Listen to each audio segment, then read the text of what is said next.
जब हम एनसीईआरटी की साइंस की किताब खोलते हैं तो हमें तथ्य मिलते हैं, सटीक, परीक्षण योग्य और स्पष्ट। जब हम एनसीईआरटी की ज्योग्राफी की किताब खोलते हैं तो हमें स्थान मिलते हैं, जटिल, परस्पर जुड़े हुए और जीवंत।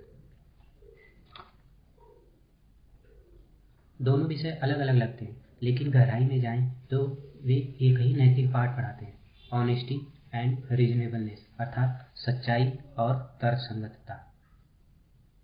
विज्ञान हमारे मन को प्रशिक्षित करता है, बिना किसी डर के सत्य का सामना करने, निरीक्षण करने, परीक्षण करने और असुविधाजनक तथ्यों को स्वीकार करने के लिए। भूगोल हमारे मन को प्रशिक्षित करता है, सत्य को संतुलन के साथ देखने, लोगों, प्रकृति और स्थानों को निष्पक्षता और सहानुभूति के साथ समझने के लिए। सिविल सेवा के इच्छुक व्यक्ति के लिए साइंस और ज्योग्राफी एक शैक्षणिक गुण नहीं है, ये मानसिक अनुशासन है। वास्तविकता का सामना करने की ईमानदारी और उसे पूरी तरह से समझने की तर्कसंगतता। एनसीईआरटी वास्तव में अपने पाठकों को यही तो बनाती है, केवल ज्ञान नहीं बल्कि एक तर्कसंगत मन की आंतरिक संरचना। नमस्कार दोस्तों, welcome to IAS Masterminds. NCERT foundation series part 3। NCERT foundation series के ऑलरेडी 2 भाग आ चुके हैं। आज हम तीसरे पार्ट में बात करेंगे साइंस और ज्योग्राफी एनसीईआरटी की। इससे हमें हमारे कौन कौन से करैक्टर और डेवलप होते हैं और कौन सी चीज़ें जो यूपीएससी के डिमांड को एनसीईआरटी किस तरीके से पूरा करती है। तो फर्स्ट में हमने पढ़ा था कि व्हाई एनसीईआरटी, एंड सेकंड जो पार्ट था उसमें पढ़े थे the perfect NCERT sequence for UPSC. मतलब क्या सीक्वेंस होना चाहिए। जैसे आप साइंस पढ़ते हैं तो आप ज्योग्राफी ठीक से समझ पाएंगे, ज्योग्राफी पढ़े रहेंगे तो हिस्ट्री और पॉलिटी आपको अच्छे से समझ में आएगी। जब आप पॉलिटी पढ़े रहेंगे तो आपको इकोनॉमिक्स और सोशियोलॉजी अच्छे से समझेंगे। इकोनॉमिक्स सोशियोलॉजी समझने के लिए आपको इकोनॉमिक्स पढ़ना पड़ेगा, और ये सब जब आप सब कुछ पढ़ लेंगे तब आपको इन्वायरमेंट समझ में आएगा। और ज्योग्राफी से रिलेटेड समस्या है या पॉलिटी, इकोनॉमिक्स, सोशियोलॉजी से रिलेटेड जितनी भी समस्या है उनको सॉल्व करने के लिए हम टेक्नोलॉजी का इस्तेमाल करते हैं। यानी कि ये सब चीज़ें आप पढ़े रहेंगे तब जाते आप टेक्नोलॉजी पढ़ेंगे। टेक्नोलॉजी और इन्वायरमेंट को समझने के लिए एथिक्स की ज़रूरत होती है, और एथिक्स सोशियोलॉजी से रिलेटेड है, सोशियोलॉजी इकोनॉमिक्स से। तो ये चीज़ें जो है हम ऑलरेडी बात कर चुके हैं, और आज हम बात करेंगे साइंस और ये भी बात किए थे हम कैसे होता है कॉग्निटिव प्रोग्रेशन, कैसे होता है इमोशनल रेजोनेंस, कैसे होता है इंटरडिसिप्लिनरी सिनर्जी, कैसे आती है सीएस पेपर से कैसा जुड़ा हुआ है, एससी और एथिक्स को कैसे तैयार करते हैं एनसीईआरटी पढ़ के। और सीक्वेंस पे बात हो चुकी है, पहले साइंस पढ़ना, फिर ज्योग्राफी, फिर history, polity, economics, sociology and environment technology. आज हम अभी हमारे पास ये सब इतना ऐसा पढ़ना है, जिसमें आज हम बात करेंगे साइंस और ज्योग्राफी की। तो आइए हम देखें कैसे जो है साइंस ऑनेस्टी कैसे है। Truth seeking by nature, science जो होती है ना सत्य की खोज करती है हमेशा। साइंस में जो चीज़ें होती है हम सत्य पूरे विश्व में हर जगह सेम ही रहेंगी, अलग अलग देश में अलग अलग नहीं होंगी। Science is not about what we want to believe but what is actually true. Science इसके बारे में नहीं कि हम क्या विश्वास करते हैं, बल्कि इसके बारे में है कि क्या सत्य है। It taste ideas through evidence, observation and experiments. ये जो है ना, कोई भी आइडिया होता है ना तो उसको एविडेंस ढूंढता है। बारिश हो रही है तो उसका एविडेंस ये कि बारिश हुई है कि नहीं हुई है, बारिश कैसे हुई है, क्या वजह है, उसका एविडेंस ढूंढता है। इसमें रिलीजन की तरह नहीं है कि भगवान बारिश करती है, ऐसा कुछ नहीं। वो उसका पूरा जो है रीजन ढूंढता है कि पहले गर्मी पड़ी, फिर बारिश बनी, फिर बारिश ठंडी हुई, फिर बारिश हुई। ये एविडेंस होता है। फिर हम उसको ऑब्जर्व करते हैं कि बारिश के मौसम में ही बारिश होती है, गर्मियों में ही बारिश होती है, सर्दी वाली बारिश की वजह अलग है। ये सब चीज़ें हम लोग ऑब्जर्वेशन से देखते हैं। फिर उसको जो एक्सपेरिमेंट करते हैं, पहले तो ऑब्जर्व करते हैं बारिश हो रही है, सर्दी में बारिश हो रही है, फिर गर्मी में बारिश हो रही है, मानसून पूर्व बारिश हो रही है। तो पहले हम उसको ऑब्जर्व करते हैं, फिर एविडेंस ढूंढते हैं कि बारिश हुई है, फिर उसको एक्सपेरिमेंट करते हैं, तब जाके उस पर बिलीव करते हैं। फिर हम जो है बारिश क्यों हो रही है, बारिश है क्या, उसकी एक थ्योरी बनाते हैं। ये होती है science. If result don't match theory, जब थ्योरी से रिजल्ट मैच नहीं करेगा, science accept the truth. Science उसको एक्सेप्ट करती है कि मैच नहीं कर रहा है, चाहे वो इसको ईगो पे नहीं लेता है। That is the intellectual honesty. इसको इंटेलेक्चुअल ऑनेस्टी बोलते हैं। In science your opinion status और बिलीफ डजंट मैटर। साइंस में आपका ओपिनियन क्या है, आपका स्टेटस क्या है और आपका विश्वास क्या है, इस कोई मैटर नहीं करता है। उसको चाहिए तो केवल प्रूफ। एग्जाम्पल, इवन आइंस्टाइन को सोचिए, आपकी सबसे महान साइंटिस्ट माना जाता है। उन्होंने जो थ्योरी दी उसकी भी जो है बार बार टेस्ट किया गया। ये होती है साइंस की खास बात। मतलब ईगो को महत्व नहीं दिया जाता है, मतलब ईगो के ऊपर ऑनेस्टी होती है। ये डिसिप्लिन हमें सिखाता है। If science finds new evidence it change its position.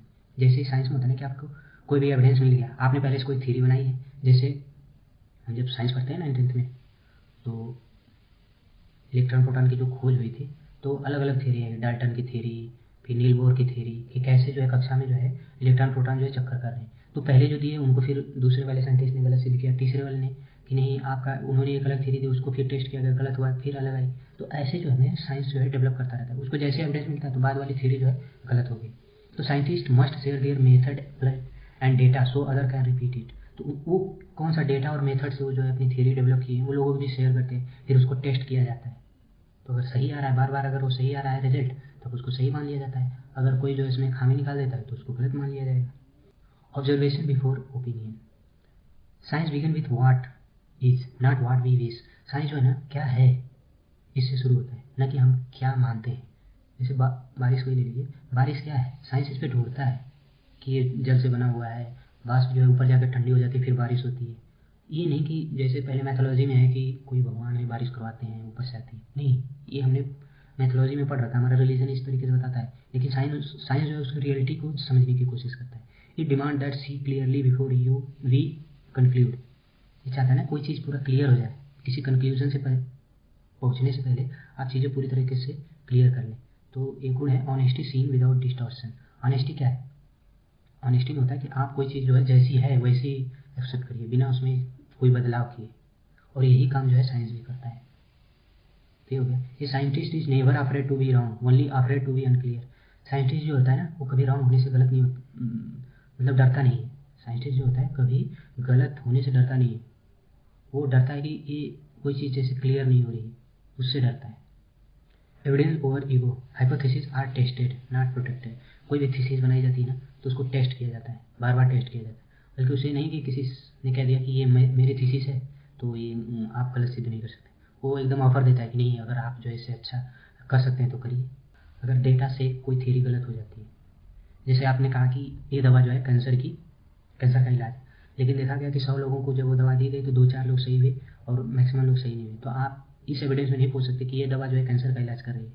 अब ये नहीं कहेंगे कि आपकी ऐसे मरीज हैं इन पे वे वो नहीं कर रहे, यानी डेटा नहीं चेंज कर सकता। और डेटा के हिसाब से अगर आपकी थ्योरी गलत हो रही है तो आप उसे चेंज कर देंगे। तो ऑनेस्टी जो होती है ना, सत्य क्या सामने वो सरेंडर कर देती, जैसे ही सत्य होता है उसे तुरंत एक्सेप्ट कर लेती, फिर उसमें अपना ईगो या अपना प्राइड दिखाने की कोशिश नहीं करती, वो उसको एक्सेप्ट कर लेती। रिपीटेबिलिटी। जब आप ऑनेस्टी को बार बार रिपीट करते हैं ना तो हो जाती है इंटीग्रिटी। मतलब आप अंदर से पूरे एकदम ऑनेस्ट हो, आप कभी भी जो है ऑनेस्टी नहीं छोड़ सकते, तो होती है इंटीग्रिटी। मतलब साइंस जो ट्रूथ होते हैं ना वो हर जगह लागू होते हैं। उसमें नहीं कि भारत में कोई रूल लागू हो गया तो वो अमेरिका में नहीं होगा। साइंस जो है हर जगह समान रूप से लागू होती है। इफ ऑनेस्टी जो होती है consistency across time and people. Honesty जो इसी तरीके से ऑनेस्टी भी होती है, वो पूरा कंसिस्टेंस होती है हर जगह और हर लोगों पे, ये चीज़ें। तो थोड़ा सा देख लेते हैं। Error is cleared. जब कोई गलती होती है ना साइंस में तो उसको फेलियर नहीं माना जाता, बल्कि ये माना जाता है कि इसने कुछ उजागर किया है, रिवील किया है। जैसे जब एडिशन ने बल्ब की खोज की थी ना, तो जैसे 1200 से ज़्यादा एक्सपेरिमेंट किया था उन्होंने। तो उन्होंने कहा था कि 1199 कारण मुझे पता चले कि इनसे जो है बिजली नहीं बनती है, मतलब बल्ब नहीं बनता है। तो ये है कि इसमें फेलियर से कोई डरता नहीं, बल्कि कुछ न कुछ उसे सीखने की कोशिश करता है। ये चीज़ है ऑनेस्टी मीन्स एडमिटिंग एरर। और उसको जो है एडमिट करता है, डॉक्यूमेंटिंग, उसे फिर रिकॉर्ड में रखता है कि इस तरीके से ये गलत रिकॉर्ड आ रहा है, एंड लर्निंग फ्रॉम इट, और उससे सीखता है। तो इसका गुण क्या है, ऑनेस्टी जो होती है, करेज टू रिवाइज। ऑनेस्टी जो होती है ना, एक करेज होता है रिवाइज का कि भाई ये गलती हुई फिर से हम करेंगे। अब यूपीएससी के लिए कैसे रिलेवेंस है इसकी, इन एथिक्स पेपर जब ऑनेस्टी आपके अंदर, पहले तो एथिक्स पेपर में है ही, और ये जो है एक मोरल जो आपके अंदर मोरलिटी होनी चाहिए ना, वो डेवलप करती है honesty. But through science honesty become methodological way of thinking, not just behaving.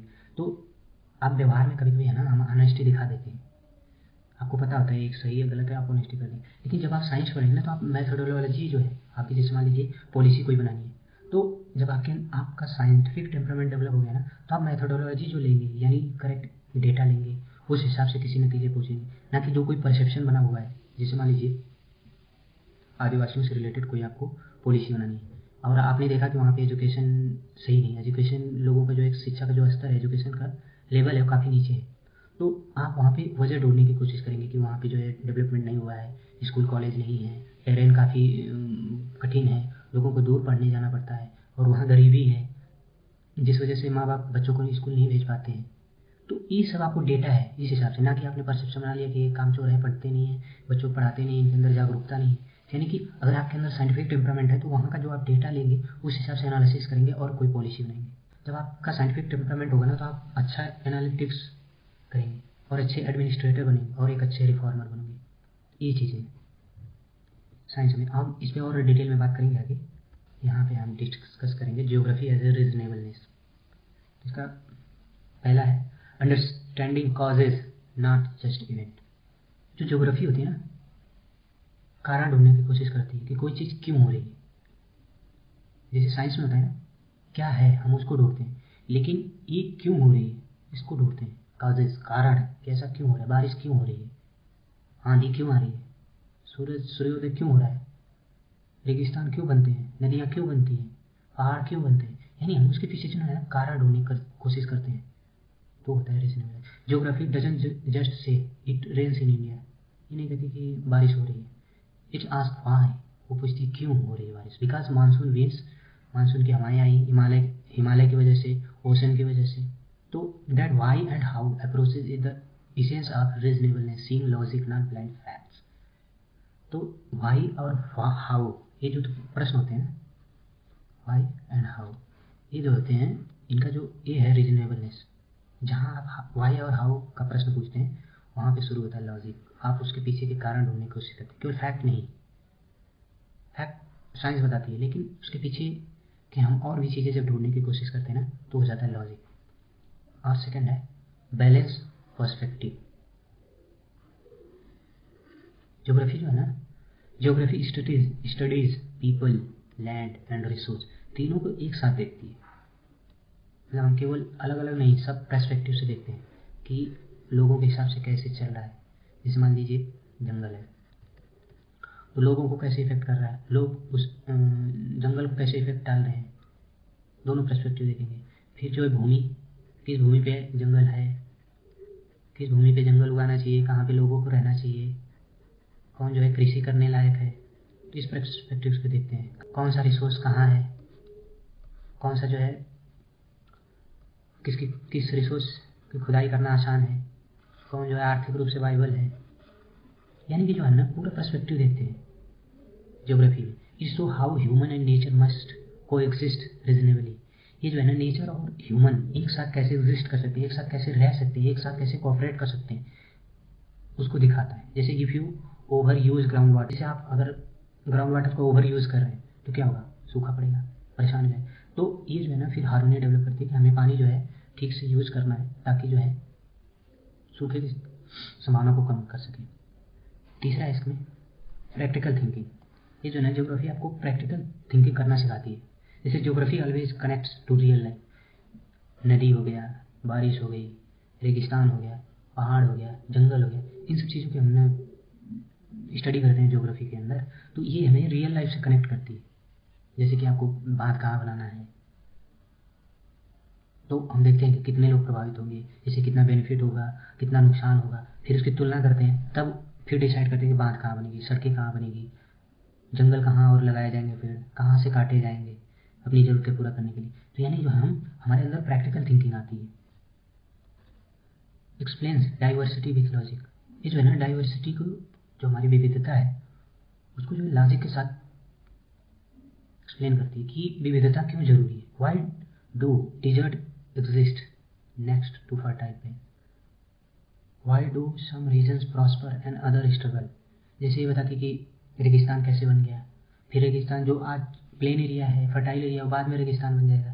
जैसे कहा जाता है कि पंजाब में इतना ज़्यादा पानी उसका जो है अंडर वाटर यूज़ किया जाता है, कहा जाता है बाद में वो जो है बंजर बन जाएगा, इतनी ज़्यादा खाद यूज़ की जाती है। तो ये कौन बता रहा है, ज्योग्राफी बता रही है। और फिर जो है कोई क्षेत्र प्रॉस्पर कैसे है और अदर जो है रिसोर्स के मामले में स्ट्रगल कर रहे हैं, तो इसके बाद में हम ये करते हैं। यानी geography gives reasonable explanation from differences instead of superstition. यानी कि जैसे कोई रेगिस्तान में है तो ये नहीं कहेंगे कि इसको भगवान का श्राप मिला हुआ है इसलिए रेगिस्तान बन गया है, यहाँ के लोग परेशान है। नहीं, हम उसके पीछे ज्योग्राफी हमें बताती है इसके पीछे कारण है। तो यानी कि वो लॉजिक दे रहा है ना कि यहाँ बारिश कम होती है, मानसून की हवाएं यहाँ तक पहुँचते पहुँचते नमी खो देती हैं, एक लॉजिक देता है। वो सुपरस्टिट्यूशन जो अंधविश्वास है उससे हट के वो लॉजिक देता है, यानी कि ये हमें रीजन बताता है उसका, यानी हमें रीजनेबल बनाता है। Teach limits and responsibility, geography जो है ना हमें हमारी लिमिट्स क्या है उसको बताता है और हमारी रिस्पॉन्सिबिलिटी क्या है उसको बताता है। Geography show that resource are limited and must be used wisely. Reasonableness, knowing limit, acting with balance. Reasonableness जो होता है ना एक गुण होता है जिसमें हम अपनी लिमिट जानते हैं और बैलेंस बनाकर काम करते हैं, ये होती है तर्क संगतता।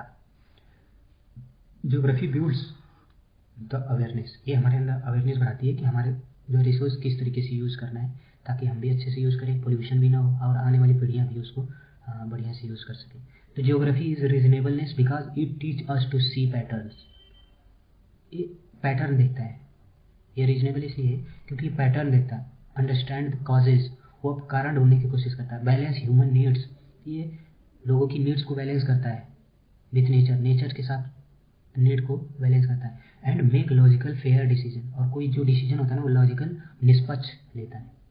यानी साइंस ये सब चीज़ें हमारे अंदर डेवलप करती है। आप भी जब कोई पॉलिसी बनाओगे तो आप चीज़ों को पैटर्न समझने की कोशिश करोगे ना कि कहाँ गरीबी है, क्यों है, सीजनल गरीबी है या क्या है, यहाँ पलायन कहाँ से हो रहा है, किस स्टेट से, उस पैटर्न को आप समझने की कोशिश करोगे। किस साल जब सूखा पड़ता है तो ज़्यादा लोग डिस्प्लेस्ड होते हैं, दूसरे जगह दूसरे शहरों में जाते हैं, उसके पीछे कारण ढूंढेंगे आप। फिर उनकी ज़रूरतें क्या है, उसको कैसे पूरा किया जा सकता है। शहरीकरण हो रहा है तो लोगों की ज़रूरतें बढ़ रही हैं, उसको कैसे पूरा करेंगे आप। उसके पीछे लॉजिकल और पूरा फेयर डिसीजन लेंगे कि आप किसी के पास निष्पक्षता से आप काम करेंगे। तो ये चीज़ें कौन सिखाता है हमें, ज्योग्राफी, इसलिए बहुत इंपॉर्टेंट है। आप थोड़ा सा अप्रोच हम देखेंगे यही चीज़ें कैसे है। Geography as a reasonableness, approach क्या होती है ज्योग्राफी की, seeing system not just event. Geography teaches us to look beyond isolated fact, to understand patterns, flow and interconnection. Geography जो है ना किसी भी चीज़ का पैटर्न समझने की कोशिश करती है। जैसे बारिश हो रही है तो बारिश का पैटर्न क्या है, बारिश कुछ दिन होती है कुछ दिन नहीं होती है, उसका फ्लो क्या है। जैसे शुरुआत में बारिश ज़्यादा होती है, फिर जब लौटता हुआ मानसून होता है तो बारिश कम होती है, और फिर जो कैसे कनेक्टेड है, जैसे हमारे नॉर्थ ईस्ट में ज़्यादा बारिश होती है और फिर जो है ऐसे धीरे धीरे वो जो है कम होती जाती है। पहाड़ों में ज़्यादा बारिश होती है, पहाड़ों की तलहटी पे ज़्यादा बारिश होती है और जो है पठारों में कम होती है। तो ये कैसा है कनेक्शन, ये हमें पैटर्न फ्लो कैसा है उसका, ये सब चीज़ें सिखाती है और एक साथ कैसे जुड़े हुए हैं। इधर जैसे monsoon, migration, urban sprawl, geography ask why here, why now, why next. यानी कि इसमें हम जो है व्हाई मतलब पहले ढूंढते हैं क्यों हो रहा है, जैसे बारिश क्यों हो रही है, अभी क्यों हो रही है, आगे क्या होगा। यानी कि हम इसमें पहले समझते हैं कि ये क्यों हो रही है, अब क्यों हो रही है, आगे क्या संभावना हो सकती है। तो मान लीजिए हम इस पैटर्न को समझ के कोई हमें पॉलिसी बनानी है, मान लीजिए सूखा पे पॉलिसी आपको बनानी है, तो आप पहले के डेटा को एनालिसिस करेंगे ना, कैसे कैसे हुआ है, कब सूखा पड़ा है, सूखा पड़ने के बाद क्या क्या प्रॉब्लम आती है, उस हिसाब से जो है आप पॉलिसी बनाएंगे। तो ये अप्रोच जो होता है ना उस पूरा सिस्टम को देखता है। जैसे सूखा पड़ा, बारिश कम हुई तो सूखा पड़ गया, लेकिन वो कितना खतरनाक होगा ना। तो ये सब चीज़ें हम किस पे देखते हैं कि सरकार की क्या पॉलिसी रही है, कहाँ कमी रह रही थी, लोगों में जागरूकता की कमी थी, वो सतर्क थे कि नहीं थे, बांध वगैरह ठीक से बने थे, क्या हम उसके लिए तैयार थे। यानी पूरे सिस्टम को समझता है ज्योग्राफी। यानी कि रीजनेबल, जो रीजनेबलनेस है वो thinking in context not in fragmented, वो पूरे कॉन्टेक्स्ट में समझेगा। जैसे सूखा पड़ा है तो उसका पूरा कॉन्टेक्स्ट है, कौन सा क्षेत्र जो है पूरा प्रभावित हुआ है, एक दो गांव को नहीं लेगा ना, पूरे क्षेत्र को देखेगा कि ऐसा कैसे हो रहा है। ये reasonable mind doesn't just react, it maps, balancing human and natural force. Geography is the study coexistence between rivers, road, forest and factories, people and places। ये तो आप समझिए। It trains us to weigh trade off। ये जो होता है ना negotiation करते हैं ना, तो हमें जो है नेगोशिएशन करना सिखाता है कि अभी तोल माप, लेन देन कैसे करना है, डेवलपमेंट वर्सेस सस्टेनेबिलिटी का आपको डेवलपमेंट भी करना है और फिर सस्टेनेबिलिटी पे भी ध्यान देना है। एक्सेस वर्सेस प्रिजर्वेशन, आपको जो संरक्षण भी करना है, संसाधनों तक पहुंच भी सुनिश्चित करनी है। यानी कि ये दोनों में ना संतुलन बनाने की कोशिश करता है। तो reasonableness judging with balance not bias, यानी आप चीज़ों को अगर आप ज्योग्राफी पढ़ते हो तो आपके अंदर बैलेंस करने की जो है क्षमता आ जाती है। जैसे डेवलपमेंट भी करना है और सस्टेनेबिलिटी भी करनी है, तो आप ऐसी काम करेंगे जिससे डेवलपमेंट भी हो और सस्टेनेबल डेवलप हो, और फिर जो है रिसोर्सेज का यूज़ भी हो और संरक्षण भी हो। ये चीज़ें कहाँ से आएगी आपके अंदर बैलेंस, यानी कि आपके अंदर जो बायसनेस होती है ना वो खत्म हो जाती है इसके पढ़ने से। तीसरा है स्पेशल थिंकिंग यानी स्ट्रैटेजिक थिंकिंग। ये आपके अंदर जो नहीं स्ट्रैटेजिक थिंकिंग आती है। Map are not just tool, they are mental models. जो हम मैप देखते हैं ना वो टूल नहीं है, पूरे हमारे दिमाग में चीज़ें बैठाते हैं, कौन सी चीज़ कहाँ है, क्यों डेवलप हुई है, अभी क्यों है, बाद में क्या हो सकता है। यानी ये geographer learns to visualize problem spatially where is the pressure, where is the potential. जो ज्योग्राफर रहता है ना तो रिसोर्सेज को देखता है, कहाँ पे रिसोर्स पे ज़्यादा प्रेशर है, कहाँ पे जो है जल का अति दोहन हो रहा है। जैसे हम कहते हैं ना कि पंजाब हरियाणा में जो है वो ग्राउंड वाटर का मिस यूज़ हो रहा है, मतलब ज़्यादा दोहन कर रहे हैं, बाद में प्रॉब्लम हो सकती है। तो ज्योग्राफर देखता है कि कहाँ पे ज़्यादा पोटेंशियल है। जैसे यूपी बिहार में बहुत सारी नदियाँ हैं तो यहाँ पे ग्राउंड वाटर का पोटेंशियल ज़्यादा है, आप अनाज की खेती यहाँ पे बहुत अच्छे से कर सकते हो, प्लेन है, तो इस पोटेंशियल को देखता है। तो रीजनेबलनेस यही है, seeing the whole picture before acting. यानी कि आपके अंदर ना जो है कोई भी चीज़ आप पूर्ण तरीके से देखें। आप नहीं, जैसे एक मैं न्यूज़ पेपर पढ़ रहा था, उसमें था कि एक पॉलिसी बनी थी कि आप जो है हर गांव को 2 या 5 लाख रुपए दिया जाएगा वो जल का संरक्षण करने के लिए। लेकिन उसमें था, उस न्यूज़पेपर में दिया हुआ था कि जैसे यूपी के जो गंगा नदी के किनारे के जो गांव हैं वहाँ पे तो जल इतना इफरात है कि उनको संरक्षण करने की ज़रूरत ही नहीं है। जहाँ नदियों किनारे है जो वहाँ पे ज़रूरत ही नहीं है। पश्चिम बंगाल में जल संरक्षण गाँवों में ज़रूरत ही नहीं है, आप बड़े स्तर पे भले कर सकते हैं। आपको जल संरक्षण की ज़्यादा ज़रूरत एमपी में है, राजस्थान में है, हरियाणा में है, तो उस तरीके से पॉलिसी बनानी चाहिए। तो अगर आप ऐसे गाँव को भी देंगे जहाँ पे जल संरक्षण की जरूरत ही नहीं है, जल बहुत ज़्यादा इफरात है, तो वो तो पैसे का मिसयूज है ना, रिसोर्स का मिसयूज हो रहा है। तो आपको उस रिसोर्स को अच्छे से ज्योग्राफी एनालिसिस करके ऐसे जगह यूज़ करना चाहिए जहाँ ज़्यादा से ज़्यादा जल संरक्षण हो सके। तो ये चीज़ें क्या है कि हमें ये ज्योग्राफी सिखाती है, पहले आप चीज़ों को समझो कहाँ पे संरक्षण की ज़रूरत है, उस हिसाब से आप पॉलिसी बनाओ। ठीक होता है सीइंग द होल पिक्चर। आप पूरा पिक्चर देखिए, ये नहीं कि जल संरक्षण करना, आप प्रत्येक जिले को जो है पैसे दे दो, चाहे वहाँ पे संरक्षण की ज़रूरत हो या ना हो। तो इस तरीके से आपको रीजनेबलनेस यानी कि पूरी जो है ना ये आपको होल पिक्चर दिखाता है।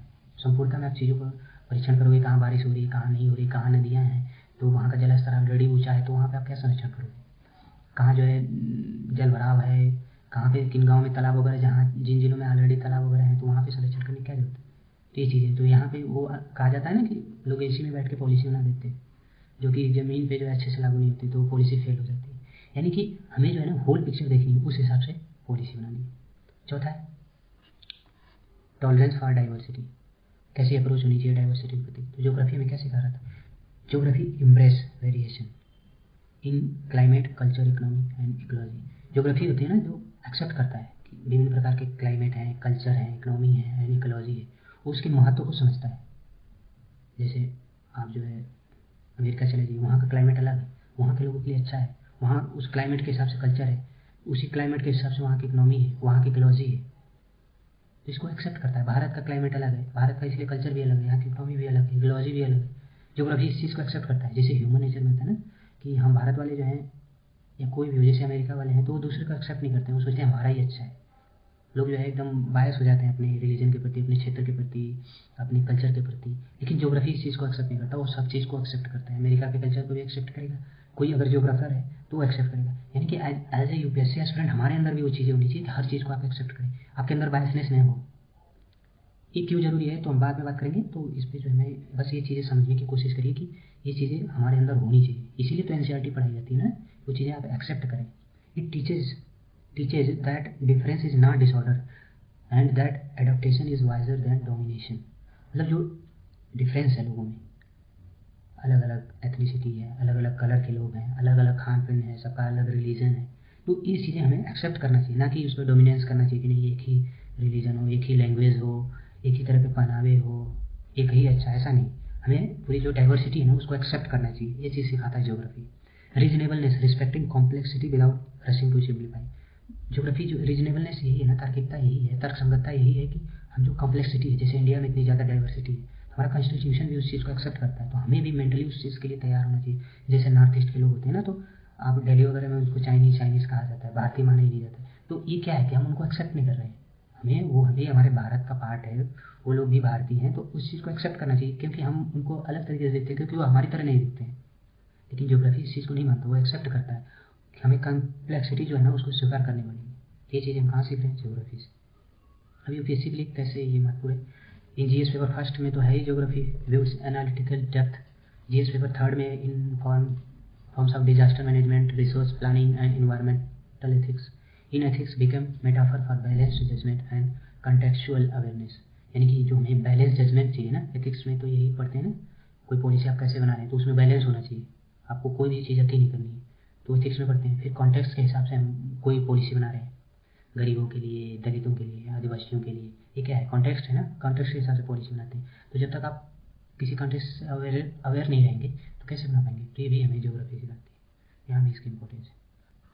Wisdom, where science meets geography, जहाँ साइंस ज्योग्राफी से मिलती है तो वहाँ होता है विजडम। थोड़ा हम बात करते हैं कैसे, जैसे ट्रूथ सीकिंग, सत्य की खोज कैसे, प्रिसीजन मतलब छोटे छोटे स्तर पर जो है साइंस की खोजती है, और इसके अंदर ऑब्जेक्टिविटी रहती है, यानी ये कोई किसी प्रकार का किसी के साथ भेदभाव नहीं करता है, निष्पक्षता होती है। और ज्योग्राफी क्या होता है, कॉन्टेक्स्ट, कॉन्टेक्स्ट के हिसाब से होता है, मतलब भारत के कॉन्टेक्स्ट में, अमेरिका के कॉन्टेक्स्ट में, अमेरिका की ज्योग्राफी, भारत की ज्योग्राफी, अफ्रीका की ज्योग्राफी, और इसमें होती है ना एम्पैथी, यानी लोगों के प्रति ये सहानुभूति का इसमें होता है। और इसमें होती है ऑब्जेक्टिविटी, यानी इसमें सहानुभूति नहीं होती, ये पूरा साइंटिफिक होता है, जो साइंस कर रहा है, जो सत्य है वो सत्य है, किसी को नुकसान हो रहा है इससे कोई फर्क नहीं पड़ता है। लेकिन जो ज्योग्राफी होती है ना, वो देखती है किसी को नुकसान तो नहीं हो रहा है, किसको रिसोर्स की ज़्यादा ज़रूरत है, उस हिसाब से रिसोर्स की सप्लाई करनी है। लेकिन साइंस में ऐसा नहीं। तो अब जो है यूपीएससी और पीसीएस के लिए कैसे relevance, policy must be both accurate and compassionate, policy must be both, मतलब दोनों पॉलिसी में दोनों चीज़ें होनी चाहिए, थोड़ी ऑब्जेक्टिविटी भी जो होनी चाहिए, डिसीजन भी होनी चाहिए, तब जो, और फिर थोड़ी जो है एम्पैथी भी होनी चाहिए। जब आप पॉलिसी बना रहे हैं तो दोनों चीज़ों को जो है संतुलन लेके चलें। फिर डिसीजन मेकिंग, इसमें साइंस वाले जो है ये आपको सिखाती है एविडेंस बेस्ड डिसीजन बनाए। फिर जो है ज्योग्राफी आपको बताती है कि आप जो एथिकल ग्राउंड पे, जैसे गरीबों को जो है ज़्यादा आप रिसोर्स जो डिस्ट्रीब्यूट करें। अब जो जंगल आप काट रहे हैं तो कम से कम आप इस बात का ध्यान रखें कि जो आदिवासी वहाँ पे रहते हैं या जो लोग रहते हैं उनका जो है उनको अच्छे से कहीं और बसाया जाए, यानी कि ये एथिकल बैकग्राउंड पे वो पॉलिसी के। तो governance demands both logic and wisdom, यानी कि आपको जब आप पॉलिसी बना रहे हैं तो आपके अंदर लॉजिक भी हो, यानी एविडेंस बेस्ड, यानी कि आपको कहाँ पे डैम बनाना है तो आपके पास लॉजिक होना चाहिए ना, कहाँ पे नदी जो है अच्छे से, कहाँ प्लेस है, कहाँ कम लोगों को डिस्प्लेस करना पड़ेगा, तो ये दोनों चीज़ें यानी दोनों मिला के आप करेंगे, दोनों है। फिर विजन, विजन साइंस का विजन होता है इनोवेशन लाना, प्रोग्रेस सुनिश्चित करना। वहीं ज्योग्राफी का विजन होता है सस्टेनेबिलिटी, इंक्लूजन, जो लोग अभी मेन जो है जिन लोगों का भी विकास नहीं हुआ, गरीब हो गए, आदिवासी हो गए, दलित हो गए, उनको भी जो मुख्य धारा में शामिल करना ज्योग्राफी का उद्देश्य होता है, और सस्टेनेबल विकास करना होता है। तो दोनों non nation building requires both foresight and rootedness, यानी कि हमें दूरदर्शिता भी देखनी है, यानी इनोवेशन भी करना है, प्रोग्रेस भी करना है, और फिर जो है जड़ से भी जुड़े रहना है, सभी लोगों को ध्यान में रख के पॉलिसी बनानी है। क्वेश्चन क्या पूछता है, ज्योग्राफी पूछता है व्हाई, ये क्यों हुआ, ये ज्योग्राफी, अरे साइंस पूछता है sorry. Where and how does this happen, कहाँ हुआ और किसने किया, ये ज्योग्राफी पूछता है। यूज दिस मेकिंग पॉलिसी, इसका प्रयोग जो है आप पॉलिसी बनाने में कर सकते हैं। अब इसको जो है हम कोरिलेट करेंगे, दोनों को अच्छे से समझेंगे। Science and geography in context of honesty and reasonableness, ये synthesis for UPSC and PCS aspirants. The common ground truth seeking discipline, जो सत्य की खोज करने का डिसिप्लिन है, दोनों का कॉमन ग्राउंड क्या है। Both science and geography belong to the broader human quest, understanding reality, honesty and reasonably. हम जो है ना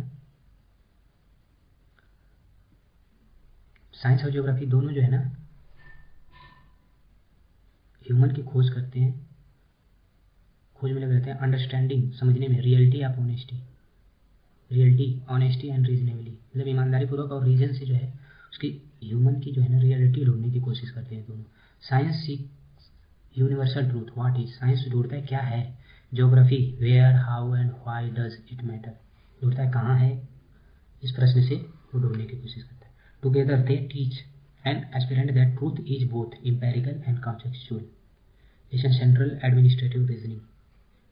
साथ में एक एस्पिरेंट को सिखाते हैं कि सत्य जो होता है ना अनुभवजन्य और प्रासंगिक दोनों है। प्रशासनिक तर्क के लिए सबक है कि आपको जो है पॉलिसी अनुभवजन्य से भी बनानी पड़ेगी, जिसे आपका अनुभव क्या कहता है, वहाँ का कॉन्टेक्स्ट में। जैसे आप एक जो है हमेशा दोष लगाया जाता है ना कि दिल्ली की पॉलिसी बनती है और पूरे भारत में लागू कर दी जाती है, यानी कि जो स्थानीय स्तर पर जो अनुभव है उसको जो इग्नोर किया जाता है। तो इस तरीके से आपको ये देखना पड़ेगा कि जो अनुभव है और उसकी प्रासंगिकता, कॉन्टेक्स्ट में क्या पॉलिसी, उस हिसाब से पॉलिसी बनानी पड़ेगी। तीसरा है honesty in science and geography aspect, nature of honesty, ये जो है इंटेलेक्चुअल ऑनेस्टी है, रिपोर्टिंग जो है fact, data and result truthfully even inconvenient. ये जो है रिजल्ट और डेटा पे बात करती है, कॉन्टेक्स्ट पे बात करती है, represent reality of places, people and environment without distortion. ये जो है रियलिटी की, कॉन्टेक्स्ट की रियलिटी में बात करती है। ये तो हम ऑलरेडी पढ़ चुके हैं, बस यहाँ पे थोड़ा सा रिविजन भी हो जाएगा और फिर थोड़ा कंपेरिजन भी हो जाएगा। Meaning of fact, be loyal to fact. जो आप जो है कोई भी निर्णय ले रहे हो या आप पढ़ाई के दौरान ही आपको कोई भी काम कर रहे हो तो एविडेंस के अनुसार होना चाहिए, फैक्ट के अनुसार होना चाहिए, यानी कि वो जस्टिफाई हुआ आपके फैक्ट एविडेंस के अनुसार, आपका ओपिनियन या आप कोई भी काम कर रहे हो उस हिसाब से। और ज्योग्राफी हमें क्या सिखाता है, be loyal to ground realities. आपको ग्राउंड रियलिटीज़ जो है उसके प्रति लॉयल होना चाहिए। जैसे नॉर्थ ईस्ट का कल्चर अलग है तो उसके प्रति हमें लॉयल रहना है, चलो ठीक है यहाँ कल्चर है, नॉर्थ का अलग है, साउथ का अलग है, वेस्ट का अलग है, तो यानी कि जो भी चीज़ें जिस हिसाब से उस हिसाब से हमें जो है उसके प्रति लॉयल रहना चाहिए। जो वहाँ के कल्चर है उसको एक्सेप्ट करना चाहिए अलग अलग लोगों का। और जो है उसका हर चीज़ का ना, जैसे कोई आप पॉलिसी बना रहे हो, मान लो गरीबी पे बना रहे हो तो किस जगह के गरीबों के लिए आप बना रहे हो। जैसे यूपी के गरीबी, यहाँ के कुछ अलग पर्सपेक्टिव है, यहाँ जो है फैक्ट्री नहीं है, जो है काफ़ी पॉपुलेशन जो है काफ़ी डेंस है, तो इस हिसाब से यहाँ अलग तरीके से पॉलिसी बनानी पड़ेगी। आप एमपी में जाओगे तो अलग तरीके से बनानी पड़ेगी, राजस्थान में जाओगे तो अलग तरीके से, यानी कि वहाँ के आप पर्सपेक्टिव समझेंगे कि यहाँ गरीबी क्यों है। तो वहाँ की रियलिटी अलग है, एमपी की अलग है, यूपी की अलग है, राजस्थान की अलग है। तो इस हिसाब से आप उसके पर्सपेक्टिव को समझने की कोशिश करेंगे, तो उस हिसाब से आप जो है किसी कंक्लूजन पे पहुंचेगा और पॉलिसी बनाओगे। इसी तरीके से आपको अपने पढ़ाई के दौरान भी ये सब चीज़ें ध्यान रखनी पड़ेगी। एथिकल पैरेलल, ऑब्जेक्टिविटी इन एनालिसिस। जब आप किसी चीज़ का एनालिसिस करें ना तो आपके अंदर ऑब्जेक्टिविटी होनी चाहिए, यानी कि आपके अंदर जो है किसी प्रकार के जो है इमोशंस नहीं होने चाहिए, बल्कि आप फैक्ट के आधार पर डिसीजन लें। इंटीग्रिटी इन परसेप्शन, आप जो आपके अंदर जो है ना इंटीग्रिटी होनी चाहिए। ऑनेस्टी जब हम बार बार फॉलो करते हैं ना तो वो इंटीग्रिटी कहलाता है, यानी जो आप परसेप्शन बना रहे हो किसी चीज़ में उसमें आप एकदम उसमें निष्पक्ष हो, किसी प्रकार का भेदभाव ना हो। ये हमें ज्योग्राफी सिखाती है। यूपीएससी के लिए क्या रेलिवेंस है इसका, and administrator must be honest in as a scientist. वो जो है ना एज ए साइंटिस्ट की तरह काम करना चाहिए, यानी फैक्ट, एविडेंस, ऑब्जर्वेशन, एक्सपेरिमेंट, ये सब चीज़ों के अनुसार जो है उसे काम करना चाहिए। फैक्ट बेस्ड एंड ट्रांसपेरेंट, एकदम पारदर्शी होना चाहिए, जो काम कर रहे हैं एकदम पारदर्शी होना चाहिए। जैसे साइंटिस्ट होते हैं ना वो आपको बताएंगे इस मेथड से और इस डेटा का इस्तेमाल मैंने किया तब जाके रिजल्ट लाया। तो आप भी जब पॉलिसी बनाओ या कोई काम करो तो एकदम जनता के सामने होना चाहिए कि नहीं ये मैंने अपनाया इस तरीके से, बिल्कुल मैं ईमानदारी से काम किया, वो आपको देखना है तो देख लीजिए मेरी सारी फाइल, ये अप्रोच होनी चाहिए। And balance as a geographer, आपके पास लिमिटेड रिसोर्स है तो आपको बैलेंस करना पड़ेगा। आप बताएंगे कि मैंने जो है किसी कम्युनिटी को जो है ज़्यादा फंड एलोकेट किया तो क्यों किया है, आपको ये भी करना पड़ेगा दूसरों को नुकसान ना हो, बैलेंस भी होता रहे और नुकसान भी ना हो। यानी फेयर, यानी कि जो आप काम करेंगे तो पूरा फेयर होगा, निष्पक्ष होगा और इंक्लूसिव होगा, यानी ऐसे लोगों पे आप ज़्यादा खर्च करोगे जिनका विकास अभी नहीं हुआ है, और आप जो है डाइवर्सिटी को भी समझने में सक्षम हो पाएंगे। Reasonableness in science and geography, reasonableness science और ज्योग्राफी दोनों में कैसे पाया जाता है। अभी तो हम पहले वाले में बात की थी ना कि ऑनेस्टी साइंस में और ज्योग्राफी में कैसे पाई जाती है, अब रीजनेबलनेस दोनों में कैसे। टाइप्स ऑफ रीजनिंग, जो रीजनिंग हम इस्तेमाल करते हैं साइंस में होता है एनालिटिकल होता है, causes and effect, evidence based logic. यहाँ पे कारण क्या है उसका प्रभाव क्या है एकदम पूरा स्पष्ट होता है, एविडेंस होता है उसमें। एविडेंस बेस्ड लॉजिक, यानी कि जो हमारे पास एविडेंस है उस हिसाब से हम किसी लॉजिक पे पहुंच रहे हैं कि बारिश क्यों हो रही है, कि पहले वाष्प बन के जो आसमान में जाती है फिर उसका जो टेम्परेचर गिर जाता है, ये हमारे पास एविडेंस है, फिर उस हिसाब से ये यानी कि एनालिटिकल होता है। एविडेंस का कारण और परिणाम जहाँ भी स्पष्ट हो उसे बोलते हैं एनालिटिकल। और ये होता है रेशनल, यह है एनालिटिकल, यह है रेशनल। इसमें रेशनल रीजनिंग पाई जाती है, इसमें एनालिटिकल रीजनिंग। एनालिटिकल में होता है काज एंड इफेक्ट, जो कि एविडेंस बेस्ड आधारित लॉजिक होता है। इसमें होता है ह्यूमन और एनवायरनमेंट इंटरडिपेंडेंस स्पेशल रीजनिंग। इसमें मनुष्य और इन्वायरमेंट जो एक दूसरे पर निर्भर है, तो हमें यहाँ पर रेशनलिटी दिखानी होगी कि किस तरीके से इन्वायरमेंट को भी बचा के चलना है, ह्यूमन आदमी की मनुष्य की ज़रूरतें भी पूरा करना है। ये स्थान जो प्लेस होते हैं ना उससे रिलेटेड रीजनिंग को ध्यान में रखता है कि यहाँ पे कौन सा रिसोर्स पाया जाएगा, उसका किस तरीके से इस्तेमाल करना पड़ेगा, कौन से रिसोर्स आयात किए जा सकते हैं, किसको निर्यात किया जा सकता है। इस यहाँ पे इसको जो है स्पेशल वो स्थानिक रीजनिंग को ध्यान में रखा जाता है। गोल क्या होता है, to discover law of nature through reason. जो हम लॉ ऑफ नेचर ढूंढते हैं, जो प्रकृति का नियम होता है ना उसको खोजने की कोशिश करते हैं साइंस में, इसका लक्ष्य यही होता है। इसका लक्ष्य होता है understand the dynamic relationship between human and nature through reason. इसमें हम ह्यूमन यानी मनुष्य का और नेचर प्रकृति का जो रिलेशन है उसके पीछे के लॉजिक ढूंढने की कोशिश करते हैं। इसमें क्या है, हम केवल नेचर का लॉ ढूंढने की कोशिश है। बारिश हो रही है, इसमें क्या मनुष्य का कोई मतलब नहीं है, वो एकदम नेचुरल है बारिश होना, इसमें मनुष्य कोई भी हस्तक्षेप नहीं कर सकता। तो हम उस लॉ को ढूंढते हैं कि बारिश क्यों हो रही है, वहीं बारिश का इम्पैक्ट क्या पड़ रहा है, यानी बारिश हो रही है तो मनुष्य को कैसे प्रभावित कर रही है, या मनुष्य जो है पर्यावरण प्रदूषण करके बारिश को कैसे प्रभावित कर रहा है, ग्लोबल वार्मिंग कैसे हो रही है। यानी हम इन दोनों के जो रिलेशन है ना उसको इसके थ्रू जो है समझने की कोशिश करते हैं। ये हमारा लक्ष्य होता है। UPSC skill views logical clarity, जब आपके अंदर जो है ना एज ए स्टूडेंट आपके अंदर लॉजिकल क्लैरिटी होनी चाहिए, यानी आप जो है नेचर के लॉ को समझते हो। प्रिसीजन, आपको जो है छोटी छोटी चीज़ों की जो रहती है ना, छोटे स्तर की चीज़ों को समझना। आपको एनालिटिकल राइटिंग करनी है, आप जो उसमें काजेज और इफेक्ट पूरे साइंटिफिक देंगे ना तो आपको अच्छा मार्क्स मिलेगा। और होलिस्टिक जजमेंट, आपको जो है पूरे भारत की ज्योग्राफी समझनी पड़ेगी, कैसे इम्पैक्ट पड़ रहा है, पूरे स्टेट की समझनी पड़ेगी, पूरे वर्ल्ड की समझनी पड़ेगी। उस हिसाब से आपको चीज़ें आप बना लेंगे। जैसे ज्योग्राफी ग्लोबल वार्मिंग हो रही है तो भले कोई अमेरिका ज़्यादा कार्बन उत्सर्जन कर रहा है लेकिन इम्पैक्ट तो पूरे वर्ल्ड पे पड़ रहा है ना, तो आपको उसका एक होलिस्टिक अप्रोच लेकर चलना पड़ेगा। भारत में कौन कौन से कारण है जिसकी वजह से ग्लोबल वार्मिंग हो रही है, हम तो प्रभावित होंगे, पूरा विश्व प्रभावित होगा। इसमें इम्पैथी भी होती है, क्योंकि जब अगर ग्लोबल वार्मिंग हुई तो जो डेवलपिंग कंट्री है वो उन पे ज़्यादा इम्पैक्ट पड़ेगा, गरीबों पे ज़्यादा इम्पैक्ट पड़ेगा, वो एसी अफोर्ड नहीं कर पाएंगे। तो यानी हमारे अंदर इम्पैथी भी ये डेवलप करता है। इसमें प्रिसीजन होता है कि आप प्रिसीजन पॉलिसी करते हैं, कॉन्टेक्स्ट के हिसाब से लेते हैं, और डिसीजन में कॉन्टेक्चुअल डिसीजन मेकिंग कॉन्टेक्स्ट के हिसाब से करते हैं, भारत के कॉन्टेक्स्ट में या अमेरिका के कॉन्टेक्स्ट में, यानी कि उस हिसाब से हम डिसीजन मेकिंग करते हैं। या यूपी के कॉन्टेक्स्ट में कोई पॉलिसी बना रहे हो आप, यूपी के ऑफिसर है तो यूपी के बनाओगे, फिर जो सेंट्रल गवर्नमेंट का ऑफिसर है तो पूरे भारत के स्तर पर बनाओगे। कोई भी देशों में जो IFS वाले होते हैं पूरे विश्व को ध्यान में रख के करेंगे। यानी ये जो है ना कॉन्टेक्चुअल डिसीजन मेकिंग को स्किल डेवलप करता है ज्योग्राफी हमारे अंदर, जो कि बहुत ज़रूरी है। अभी यूपीएससी के लिए क्या है, the exam and the service both demand balance. Exam भी हमारा जो तैयार करते हैं ना तो इतना पढ़ना पड़ता है कि हर सब्जेक्ट से करंट से सब कुछ जो है बैलेंस करना पड़ता है, सबके लिए बराबर मतलब उसकी ज़रूरत के हिसाब से टाइम एलोकेट करना पड़ता है। यानी कि हमें बैलेंस कर रहे हैं ना, ये चीज़ें हमको ज्योग्राफी भी सिखाएं। क्लियर रीजनिंग होनी चाहिए, साइंटिफिक माइंड सेट होना चाहिए, आपके ग्राउंडेड रीजनिंग होनी चाहिए, तभी जो है आप ना कहा जाता है कि व्यवहारिक आंसर लिखिए। व्यवहारिक आंसर लिखने के लिए आपको जरूरत होती है ग्राउंड की रियलिटी आपको बताओ, तो वो चीज़ें कहाँ से सीखेंगे, साइंस और ज्योग्राफी आपको सीखेंगे। चौथा है, आप इसको सिंथेसाइज करते हैं, honesty with fact, reason with context. Science teaches us how to find the truth. Science हमें सिखाती है कैसे जो ट्रूथ की खोज की जाए। Geography teaches us how to place the truth in context. कोई प्ले जो है कैसे वो किस कॉन्टेक्स्ट में सकते हैं। Together they form the dual foundation of ethical, evidence based and context sensitivity civil servant. ये जब दोनों एक साथ मिलते हैं ना हमारे अंदर एक एथिकल डेवलप करते हैं, और जब हम डिसीजन लेते हैं एविडेंस बेस्ड डिसीजन लेते हैं,